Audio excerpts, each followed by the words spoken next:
Mas eu quero compartilhar com os irmãos, eu gosto muito do texto de Colossenses, eu quero compartilhar com os irmãos esse trechinho dos versículos 9 a 12 do capítulo 1. E vejam, lendo os versículos, os irmãos já podem imaginar qual seria o objetivo para o ano de 2023 que temos em mente ao ler o que está aqui, e que veio à mente da minha esposa quando ela leu o que está aqui. Diz assim, Colossenses 1, 9 a 12. Por esta razão também nós, desde o dia em que o ouvimos, não cessamos de orar por vós e de pedir que transbordeis de pleno conhecimento da sua vontade, em toda sabedoria e entendimento espiritual, a fim de viverdes de modo digno do Senhor, para o seu inteiro agrado, frutificando em toda boa obra e crescendo no pleno conhecimento de Deus, sendo fortalecidos com todo o poder, segundo a força da sua glória, em toda a perseverança e longanimidade, com alegria, dando graças ao Pai, que vos fez idôneos à parte que vos cabe da herança dos santos na luz. Bem, se os irmãos olharem esse texto com atenção, eu sei que a versão revista e atualizada, muitas vezes, ela traz uma linguagem um pouco mais difícil de entender, ela não flui com muita facilidade. Há outras versões que são mais simples, mais fáceis de entender, e as ideias se tornam mais claras quando nós as lemos nessas outras versões. Mas aqui, se os irmãos olharem com atenção, os irmãos verão que, na realidade, o apóstolo Paulo, ao dizer que ora pelos colossenses, os irmãos vão perceber que o pedido dele é um só. Existe um só pedido aqui. E vejam qual é o pedido. O texto diz assim, que transbordeis de pleno conhecimento da sua vontade em toda sabedoria e entendimento espiritual. Está aí no versículo 9. Qual é o pedido que o apóstolo Paulo faz, ou fazia, quando ele se lembrava dos colossenses? Os colossenses estavam enfrentando problemas sérios em sua igreja. Eram problemas especialmente no campo doutrinário, porque a forma como Cristo estava sendo apresentado pelos falsos mestres esvaziava o Senhor Jesus da sua unicidade, do seu senhorio único, e igualava Jesus a um anjo, como a tantos outros, milhares, milhões de anjos aí, conforme aprendemos especialmente nas páginas de outros trechos da Bíblia. Há muitos anjos. E o Senhor Jesus, na heresia colossense, era equiparado, era colocado como apenas mais um anjo, só isso. Então, o louvor e a glória devidos a Cristo, o louvor e a glória exclusivamente devidos a Cristo, devidos a Ele só, isso desaparecia, porque Cristo era apenas um anjo, uma emanação de Deus, como era a linguagem usada por esses mestres no passado. Então, o apóstolo Paulo sabia que tudo isso teria reflexos terríveis na vida dos crentes. Primeiro, eles deixariam de adorar o Salvador. Segundo, outros problemas adviriam disso. Se o Senhor Jesus não tinha um corpo físico, como ele pôde derramar seu sangue pelos nossos pecados? Se ele não tinha um corpo físico, o seu sangue não foi derramado. E se o seu sangue não foi derramado, então nós ainda estamos em nossos pecados, porque aprendemos no livro de Hebreus, escrito cerca de 6 anos depois, nós aprendemos que sem derramamento de sangue não há remissão de pecados. Então, essas questões teológicas atingiam o cristianismo no coração. E mais, se o Senhor Jesus não tinha um corpo físico, como ele ressuscitou dentre os mortos? Como isso aconteceu? Que tipo de ressurreição foi essa que não envolvia corpo físico? Então essas coisas todas afetavam o cristianismo diretamente. E claro, se o cristianismo é afetado numa questão tão crucial quanto a cristologia, ele é afetado também no modo como as pessoas vivem quando creem na mentira. Se eu creio na mentira, a minha vida vai produzir práticas que correspondem com as mentiras que eu estou acreditando e promovendo. O apóstolo Paulo sabia disso, sabia dessas coisas, estava preocupado com os colossenses, eles sempre atacados por aqueles homens, pelos proponentes que ficou conhecida como a heresia de Colossos, mais tarde conhecida no século II como o gnosticismo. Coisas terríveis sendo ensinadas por esses homens, ensinando inclusive que a salvação se dava por meio de um conhecimento especial, daí o nome gnosticismo, que vem da palavra gnosis, conhecimento. Eles entendiam que para alguém ir para o céu, para ser salvo, na concepção de salvação deles, era necessário que a pessoa fosse detentora de um conhecimento especial, e então sim ela poderia desfrutar da realidade da presença de Deus depois que partisse desta vida. Mentiras, invenções, bobagens. E o apóstolo Paulo sabia que a igreja estava debaixo desses ataques terríveis. Então o que ele pede em suas orações, sempre que ele se lembra dos colossenses? O que poderia protegê-los dessas coisas? O que poderia protegê-los de mentiras terríveis como essa? O que poderia protegê-los de condutas depravadas decorrentes dessas mentiras todas? Ele diz: eu oro e peço que vós transbordeis de pleno conhecimento da sua vontade, em toda sabedoria e entendimento espiritual. É o que eu peço para vocês. Eu não peço a realização de sonhos, eu não peço a Deus que vocês conquistem os seus alvos materiais, eu não peço a Deus que vocês tenham vitórias e mais vitórias aí ao longo da vida, ainda que essas coisas nós possamos pedir a Deus, podemos pedir a Deus essas coisas, e o Senhor concede essas coisas não são ruins, mas o que eu peço, o que é principal na minha mente, o que mais me preocupa aqui no meu coração, e o que ocupa um lugar central nas minhas súplicas em favor de vocês é isso: que vocês transbordem de pleno conhecimento da sua vontade, em toda sabedoria e entendimento espiritual.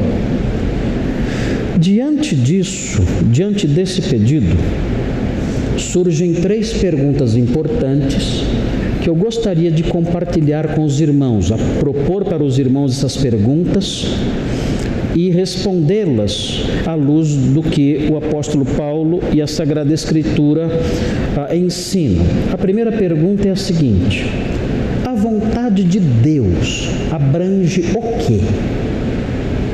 Notem, ele diz: eu rogo a Deus, eu peço a Deus que vocês transbordem do pleno conhecimento da sua vontade. Eu quero que vocês conheçam a vontade de Deus. Ok. É um lindo pedido, um pedido importante. Mas o que isso abrange? O que é a vontade de Deus? Quando o apóstolo Paulo fala, eu quero que vocês conheçam a vontade de Deus, o que vinha à mente dele quando ele dizia essas coisas? Quando nós olhamos para as cartas que o apóstolo Paulo escreveu, nós encontramos algumas respostas a essa pergunta. O que é a vontade de Deus que o apóstolo Paulo quer que nós conheçamos, mas conheçamos ao ponto de transbordarmos de conhecimento acerca delas? O que vinha à mente dele? Bem, se os irmãos olharem no próprio texto de Colossenses, no primeiro versículo, os irmãos verão uma alusão à vontade de Deus no primeiro versículo. Diz assim: Paulo, apóstolo de Cristo Jesus, por vontade de Deus. E o irmão Timóteo, ele diz: olha, a vontade de Deus foi que eu fosse apóstolo. Por que isso era tão importante dizer para os colossenses? Porque eles tinham que conhecer essa vontade de Deus no que diz respeito à posição do apóstolo Paulo. Eles tinham que conhecer profundamente e aceitar de todo o coração essa vontade de Deus, porque se eles não aceitassem a verdade de que o apóstolo Paulo era um apóstolo de Deus, eles não creriam nos seus ensinos que ele está aqui escrevendo nesta carta, que ele está colocando nesta carta. Então, a primeira alusão que nós encontramos em Colossenses acerca da vontade de Deus é essa. Olha, Paulo é um apóstolo, foi um apóstolo segundo a vontade de Deus. E nós temos que transbordar do conhecimento disso. Eu tenho que saber o que o apóstolo Paulo escreve, ele escreve como tal, como apóstolo. E reconhecendo e transbordando desse conhecimento, da sua vontade, de que o apóstolo Paulo é um apóstolo de Deus, não alguém que se nomeou apóstolo, não alguém que acordou pela manhã e falou, agora eu sou apóstolo, não assim, mas alguém que de fato é apóstolo pela vontade de Deus, eu reconheço a sua autoridade. E os seus escritos, então, se tornam importantes na minha vida. Eu tenho que conhecer essa vontade de Deus. Paulo, o apóstolo, é apóstolo por vontade dele. E isso faz toda a diferença quando eu acolho essa verdade. Porque os seus escritos passam a ter autoridade sobre a minha vida. E então nós podemos prosseguir, vendo outras alusões que esse apóstolo faz acerca da vontade de Deus. Vejam, um outro fator que envolve a vontade de Deus é em Gálatas 1:4. Vejam, coisas que temos que conhecer profundamente. É a vontade de Deus que temos que conhecer profundamente. Temos que transbordar desse conhecimento. Gálatas capítulo 1, versículo 4. Fala de outro aspecto da vontade de Deus. Conheçam isso profundamente, porque isso é a vontade de Deus. Diz assim, falando sobre Jesus Cristo, Gálatas 1:4, falando sobre Jesus Cristo, o qual se entregou a si mesmo pelos nossos pecados, para nos desarraigar deste mundo perverso, segundo a vontade de nosso Deus e Pai. Conheçam isso. Transbordem do conhecimento disso. Conheçam essa verdade. Conheçam essa vontade de Deus. Cristo morreu, se entregou pelos nossos pecados. Transbordem do conhecimento dessa vontade de Deus, para nos desarraigar deste mundo perverso. Transbordem do conhecimento disso, porque isso foi feito segundo a vontade de Deus. E Paulo quer que os crentes conheçam essa vontade profundamente. Quando eu digo eu conheço a vontade de Deus, o que isso envolve? Isso envolve o fato de que Cristo morreu pelos nossos pecados, para nos desarraigar deste mundo perverso. E isso me protege, isso me transforma, isso muda a minha vida. Eu conheço a vontade de Deus. Qual é a vontade de Deus expressa nesse versículo? Cristo morreu pelos meus pecados segundo a vontade de Deus. E Ele morreu pelos meus pecados segundo a vontade de Deus, para me desarraigar deste mundo perverso, para me arrancar dele. Por isso Ele morreu. Eu conheço a vontade de Deus profundamente. Eu transbordo do conhecimento da vontade dEle. E essa vontade envolveu isso. Ele morrer por mim, para me arrancar desse mundo perverso. Queridos, que conhecimento maravilhoso e transformador é esse? É um conhecimento que me afasta do que é mal, que me afasta da cultura anti-Deus que me cerca, que me afasta das práticas horrendas que eu vejo o mundo praticando por aí. Eu conheço a vontade de Deus, eu transbordo do conhecimento dela, e eu sei então, Ele morreu pelos meus pecados para me arrancar deste mundo mau. Quão importante é conhecer a vontade de Deus. E Paulo, sabendo disso, dizia: eu oro por vocês, colossenses, para que vocês transbordem do conhecimento dessa vontade. Vejam Efésios, é o apóstolo Paulo, apóstolo segundo a vontade de Deus, ensinando a nós de que consiste a vontade de Deus. Ele diz em Efésios 1, algo maravilhoso isso, é algo que nós não compreendemos, mas nós temos que assimilar essas coisas. São coisas que nós não entendemos muitas vezes, dada a profundidade delas, mas nós temos que abrir o coração para elas e recepcioná-las, e fazer com que nossa mente e o nosso coração transborde do conhecimento delas, porque isso nos protege, isso nos faz amadurecer, conforme nós veremos na sequência do nosso estudo, que eu não vou terminar hoje, como todos já haviam desconfiado.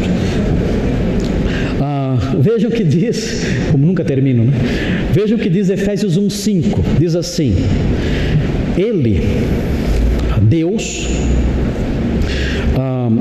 nos predestinou para Ele, para a adoção de filhos, por meio de Jesus Cristo, segundo o beneplácito de sua vontade. O que mais envolve a sua vontade?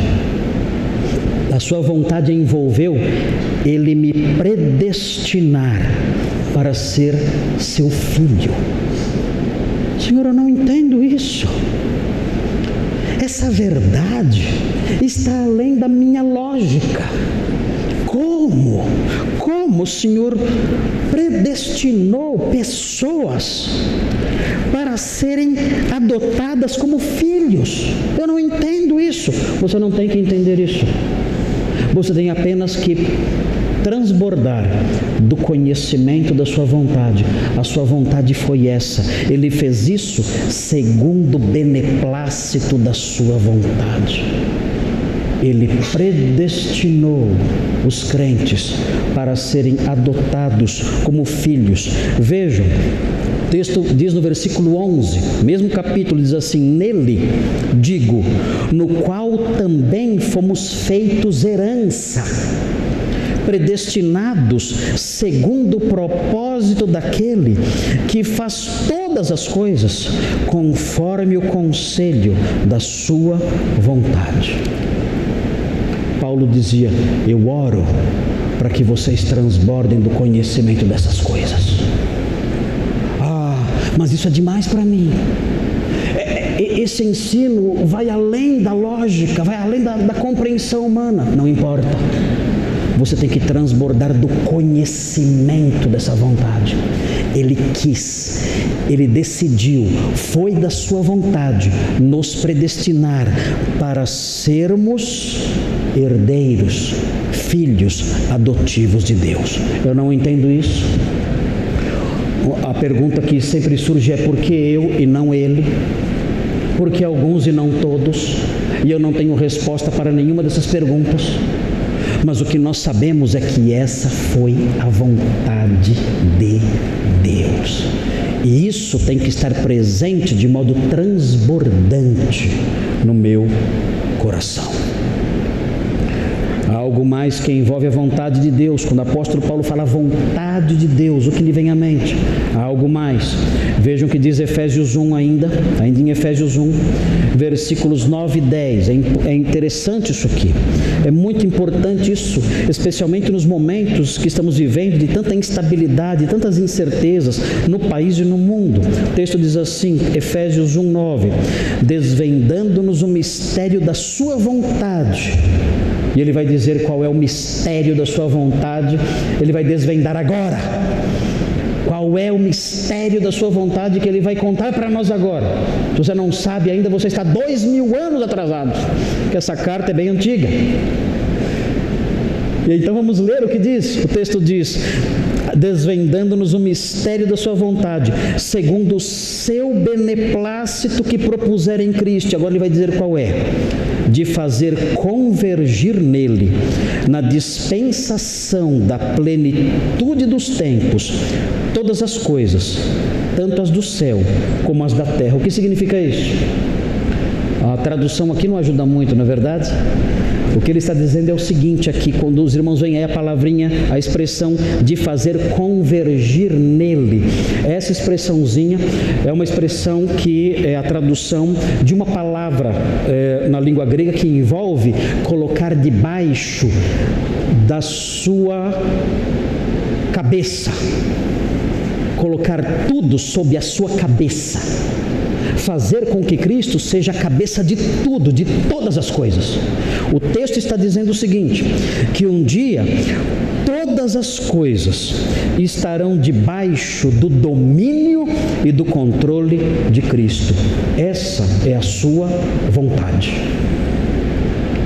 Segundo o beneplácito da sua vontade, Ele fará um dia com que todo o universo, material e espiritual, tudo seja colocado debaixo de uma nova cabeça, debaixo da liderança, do controle e do domínio de Cristo. E nós temos que conhecer essa vontade de Deus, de modo que ela transborde em nosso coração, porque isso nos traz esperança. Nós olhamos para o mundo ao nosso redor, olhamos para a política à nossa volta, no Brasil e no mundo, e dizemos, tudo está perdido. Estamos caminhando para um abismo cada vez maior. Isso independentemente, irmãos, das posições políticas que possamos adotar. Não interessa se é direita ou esquerda. O abismo está na direita e está na esquerda. Não tem jeito. O abismo está de todos os lados. Não importa. Tudo caminha para uma devastação terrível. E nós sabemos disso. A história mostra isso. A história mostra governos terríveis dos dois lados. Sabemos que a humanidade tem a marca do pecado que ela imprime em tudo que faz. Não tem jeito. E nós olhamos à nossa volta e nos desesperamos então. Mas aqui, em Efésios, o apóstolo Paulo fala, nós conhecemos, a nós foi desvendado o mistério da sua vontade. E a sua vontade que se cumprirá é a seguinte, um dia todo o universo estará debaixo do controle, do senhorio e do domínio de Cristo. Todo o universo. Nós aprendemos que todo joelho se dobrará diante dele um dia. Nós podemos tranquilizar o nosso coração. Diante de um ano que se inicia com tantas incertezas, nós podemos seguir em frente com paz no coração, sabendo eu conheço a vontade de Deus. E a vontade de Deus para o final é que todo o universo seja colocado debaixo do controle e do senhorio do meu Rei, do meu Salvador. Eu posso caminhar seguro, eu posso seguir em frente, eu posso levantar o meu rosto, eu posso caminhar a passos firmes na direção do futuro, porque eu sei o que o futuro trará. Eu conheço, o meu coração transborda do conhecimento da vontade de Deus, e eu sei que essa vontade envolve colocar todo o universo debaixo do senhorio do meu Rei. Eu posso seguir em frente. Eu sei que há um futuro maravilhoso. A minha espera, a nossa espera, lá na frente. E finalmente a vontade de Deus envolve o modo como os crentes devem viver. Isso também, quando Paulo fala, conheçam a vontade de Deus, isso envolve também o modo como os crentes devem viver. Como os crentes devem viver? Veja, você está aí no livro de Efésios, veja o capítulo 5. Veja, a vontade de Deus. Efésios 5:15.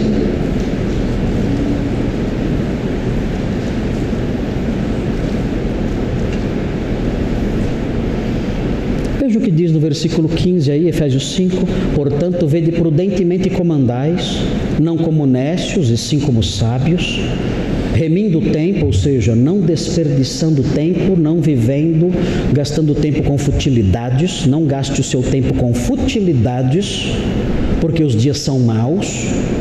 Por esta razão não vos torneis insensatos, mas procurai compreender qual a vontade do Senhor. o apóstolo Paulo diz: olha, a vontade do Senhor envolve isso, você usar o seu tempo de um modo proveitoso.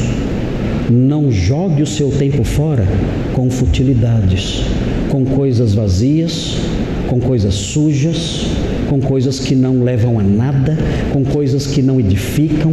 Não gaste o seu tempo com essas coisas.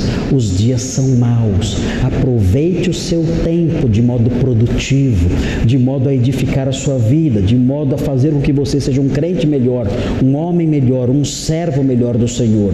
Não gaste o seu tempo com futilidades. Veja o capítulo 6 de Efésios. Nós temos aí no versículo 5: quanto a vós outros servos, obedecei a vosso Senhor segundo a carne, com temor e tremor, na sinceridade do vosso coração, como a Cristo, não servindo à vista como para agradar a homens, mas como servos de Cristo, fazendo de coração a vontade de Deus. Realizem os seus trabalhos com dedicação, sinceridade, honestidade. Façam isso. Ele escreveu isso para escravos. Imaginem o que ele escreveria para trabalhadores remunerados. Se ele escreveu isso para escravos, o que ele diria para pessoas como nós, que são remunerados por seus trabalhos? Trabalhem com honestidade, com dedicação, com seriedade, com honestidade. Façam isso, porque esta é a vontade de Deus. Vejam 1 Tessalonicenses, capítulo 4. Nós temos que transbordar do conhecimento da vontade de Deus. Vejam 1 Tessalonicenses 4, versículo 3. A vontade de Deus. Temos que transbordar do conhecimento disso. 1 Tessalonicenses 4, 3. Diz assim: porque esta é a vontade de Deus, a vossa santificação, que vos abstenhais da prostituição. Essa é a vontade de Deus, que eu me afaste de qualquer tipo de impureza sexual. Eu tenho que transbordar do conhecimento dessa vontade. Ele diz que cada um de vós saiba possuir o próprio corpo em santificação e honra. Essa é a vontade de Deus. Eu tenho que usar o meu corpo de modo honroso, de modo santo. Versículo 5: não com desejo de lascívia, como os gentios que não conhecem a Deus, e que nesta matéria ninguém ofenda nem defraude a seu irmão, porque o Senhor, contra todas essas coisas, como antes vos avisamos e testificamos claramente, é o vingador, porquanto Deus não nos chamou para a impureza, e sim para a santificação. Esta é a vontade de Deus. Vocês têm que transbordar do conhecimento dessa vontade. Paulo orava pedindo para que os colossenses transbordassem do conhecimento dessa vontade.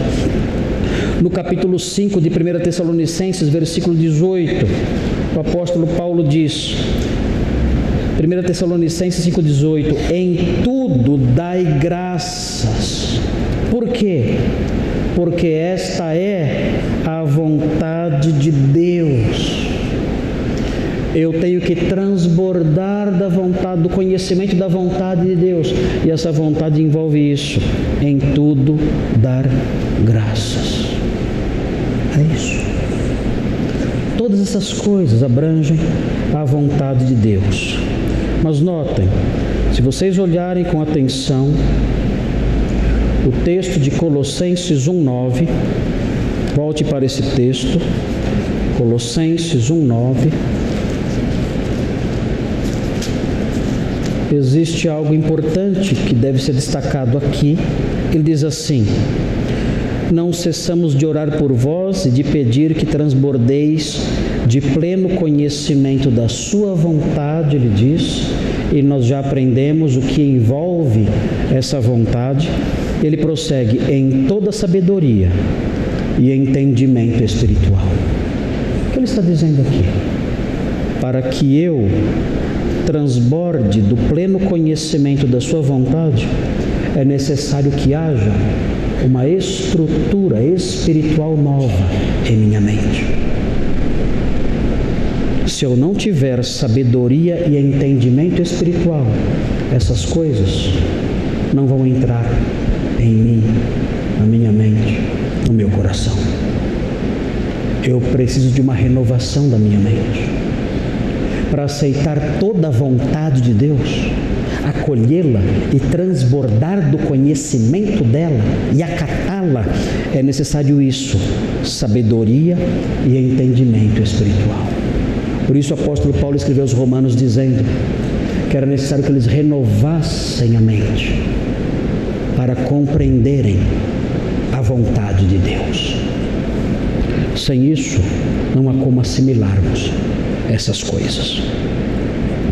Bem, na sequência do texto, vem uma outra pergunta, vem a resposta a uma outra pergunta, que eu quero destacar aqui, mas que eu não vou responder hoje. A outra pergunta é a seguinte: qual será o resultado desse conhecimento? Quando eu conhecer a vontade de Deus, qual será o resultado disso? A resposta está aí. Eu não inventei, a resposta está aí, está no versículo 10. Qualquer pessoa que sabe ler vai achar. Está bem no versículo, bem no comecinho do versículo 10. Se eu conhecer, se eu transbordar do conhecimento da vontade de Deus, qual será o resultado disso? Está aí. Versículo 10. Eu vou viver de modo digno do Senhor, para o seu inteiro agrado. Essa é a resposta que eu não vou dar hoje, porque não dá tempo. E aí vem uma terceira pergunta: quais são as marcas dessa vida de modo digno do Senhor? Quais são as marcas da vida de modo digno do Senhor que ele menciona aqui no versículo 10? Bem, lendo os versículos 10, 11 e 12, nós encontramos 4 marcas da vida digna do Senhor. Tem 4 marcas aí. Mas nós não vamos estudar isso hoje, porque senão acaba o ano e eu ainda estarei aqui pregando. Eu não posso fazer isso. Mas nós vamos aprender isso quando? No ano que vem. Amanhã. Então amanhã nós vamos prosseguir. E nós vamos aprender qual será o resultado do conhecimento da vontade de Deus. Já sabemos. Uma vida digna do Senhor. Uma vida que o agrada, para o seu inteiro agrado. E veremos também quais são as marcas desse tipo de vida. Há 4 marcas. Nós veremos as 4 marcas. Vou dizer quais são. A primeira marca é um fruto. Segunda marca, crescimento. Terceira marca, força. Quarta marca, gratidão. São as 4 marcas da vida digna do Senhor. Nós vamos aprender amanhã, ou quem sabe, no outro domingo ainda, não sei quanto vai demorar isso aqui. Mas é importante sabermos isso, sabermos onde tudo começa. Tudo começa no conhecimento da vontade de Deus. Se eu conheço a vontade de Deus e transbordo desse conhecimento, eu vou viver de modo digno. E como é a vida de modo digno? A vida de modo digno é uma vida de fruto, de crescimento, de força e de gratidão. E vamos ver isso com mais cuidado, com mais detimento, amanhã, se o Senhor permitir.